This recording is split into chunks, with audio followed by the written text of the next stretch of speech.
नमस्कार प्यारे मित्रों। आज मैं बात करने आया हूं उन लाखों अभ्यर्थियों से जिन्होंने आरपीएससी फर्स्ट ग्रेड का एग्ज़ाम फिल किया है। यहाँ पर ये जो बात होने जा रही है ये उस बारे में है जिसके अंदर हम सब इस बात का इंतज़ार कर रहे थे कि क्या हमारा आरपीएससी का फर्स्ट ग्रेड का एग्ज़ाम पोस्टपोन हो जाएगा। और ये अटकलें लगाई जा रही थी कि जो आरएएस का एग्ज़ाम है उसको लेकर भी बहुत धरने प्रदर्शन चल रहे थे और उन्हीं धरने प्रदर्शन के अंदर आरपीएससी फर्स्ट ग्रेड भी शामिल हो गया और सरकार के सामने अपनी मांगें रखी गई। हम सब इस बात को जानते हैं, मीडिया भी इसमें काफ़ी ज़्यादा इन्वॉल्व थी। सब लोग जयपुर के अंदर प्रदर्शन कर रहे थे और इसी आशा के साथ में कि आरएएस और उसके साथ साथ आरपीएससी का जो फर्स्ट ग्रेड है वो पोस्टपोन होगा। कारण हम सब लोगों को पता है। कुछ विद्यार्थी समझ रहे होंगे कि वो कारण जायज़ थे और कुछ का मानना होगा कि नहीं, अपने तय समय पर ही एग्ज़ाम होने चाहिए, क्योंकि काफ़ी टाइम से ये शिकायत रही है कि सरकार और आरपीएससी अपने परीक्षाओं को टालती रहती है, अपनी वैकेंसीज़ को नहीं सामने लेकर आती, अभ्यर्थी इंतज़ार करते रह जाते हैं, ओवर एज हो जाते हैं और बहुत सारी समस्याएँ हैं। लेकिन क्या सही है क्या गलत है, आइए आज इस पे बात कर लेते हैं और अब आगे क्या करें ये भी हमें जानना ज़रूरी है। तो सबसे पहले वेलकम टू माय चैनल। ये मेरा चैनल है जिसका नाम है गवर्नमेंट जॉब स्फीयर और मेरे पास में इन जैसी प्रतियोगी परीक्षाओं को पढ़ाने का बहुत लंबा अनुभव है। मैं बहुत सारी सूचनाएं भी इस चैनल के माध्यम से आप लोगों तक पहुंचाता रहूँगा।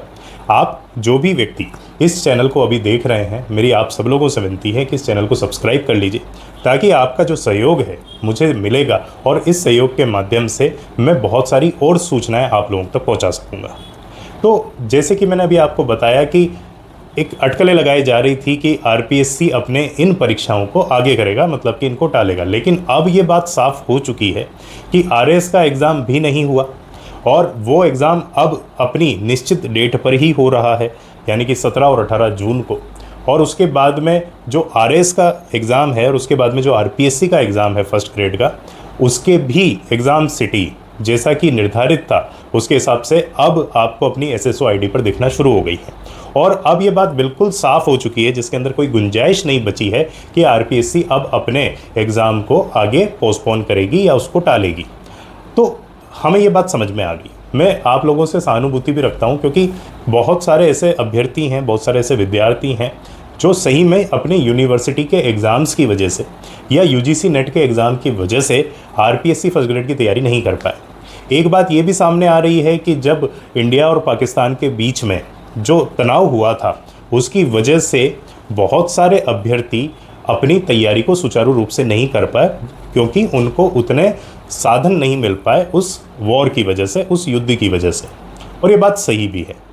लेकिन क्या इन सारे कारणों की वजह से आरपीएससी के एग्ज़ाम को पोस्टपोन करना क्या अपने आप में सही है? हम इस पर भी बात करें, क्योंकि बहुत सारे ऐसे अभ्यर्थी हैं जो कि इन परीक्षाओं का इंतज़ार करते हैं और इनके लिए साल भर तैयारी करते हैं और इसके साथ साथ वो ये मान के चलिए कि इन परीक्षाओं के लिए अपने आप को प्रिपेयर कर भी चुके हैं। मुझे पता है बहुत सारे अभ्यर्थी नहीं कर पाए होंगे, लेकिन फिर भी अगर सरकार ने बात तय करी है तो हमारे पास में और कोई चारा नहीं है। और अब हमें क्या करना है इस बात पे भी बात कर लेते हैं। अगर पोस्टपोन नहीं हुआ तो अपने आप को डिमोरलाइज करने की ज़रूरत नहीं है। अब आपके पास में लगभग 7 से 10 दिन हैं, जिसके अंदर अब आपको अपनी तैयारी को फुल स्पीड में शुरू कर देना है। अभी जो समय बचा हुआ है इसके अंदर कोई नया टॉपिक मत पढ़िए। जिन जिन टॉपिक्स को आपने प्रिपेयर कर लिया है बस उसी पे अपने आप को आप आत्मविश्वास दीजिए, कॉन्फिडेंस दीजिए। और इसके साथ साथ model test papers, previous year के जो पेपर्स हैं उनको लगाते रहिए। यही अभी करना है। कोई भी नया अगर आप टॉपिक उठाएंगे तो वो आपका कॉन्फिडेंस लूज़ करेगा, वो आपका कॉन्फिडेंस कम करता चला जाएगा। इसलिए आप लोगों को ये करना है कि अभी जो टाइम बचा हुआ है उसके अंदर छोटा छोटा रिवीजन करते रहें। पुराने प्रश्नों को, अपने जो पुराने सालों में आए हुए प्रश्न हैं उनको आप कंटिन्यूसली प्रैक्टिस करते रहें और इसके साथ साथ मॉडल टेस्ट पेपर्स भी लगाते रहें। यही माध्यम है जिससे आप आगे बढ़ेंगे। अभी ये जो 5 से 6 दिन है मित्रों, इसके अंदर आप लोगों को एक बहुत ही महत्वपूर्ण काम करना है और वो काम ये है कि आप लोगों को अपने आप को पॉजिटिव एनवायरनमेंट में लेकर जाना है।